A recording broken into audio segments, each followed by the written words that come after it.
Bugeye guys. I want to give you a quick tour this week of a project we're just now finishing.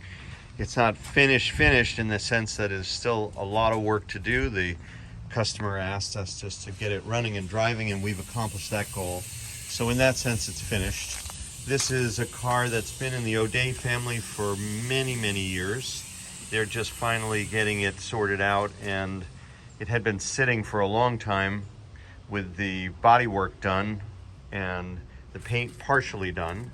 So they will now have a driving car that they can complete the back deck and put some miles on the car. I've driven the car like this with its special seat, and it's quite nice driving car, quick and fun. This is a 5-speed conversion. By the way, if you don't cut and modify the shift levers the way that we do, they come out here and you have no way to get it to come through the center of the factory shift tower.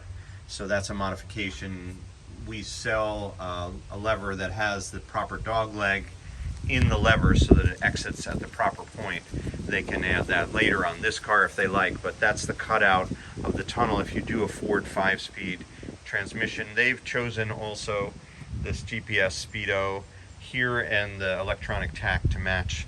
Here's the GPS antenna, and that makes the speedometer compatible with this gearbox. This 5-speed gearbox upgrade kind of messes up the original speedometer. You can make it work, but it's much more accurate with the GPS.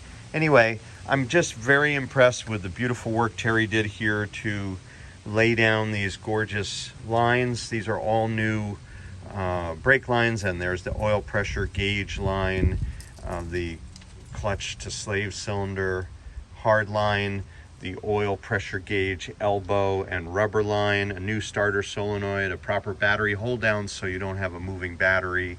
We're very fond of putting the terminals on the back side so that this hold down bar is not close to shorting across there. And you'll notice he's just very artfully made the brake lines parallel, and then the wiring harness has also been run in the factory configuration, so very tidy, and nice to see this car coming back together so gracefully. An alternator, this is a dummy regulator, aluminum radiator, and a 6-blade fan, new SU carburetors. Lots of great stuff here.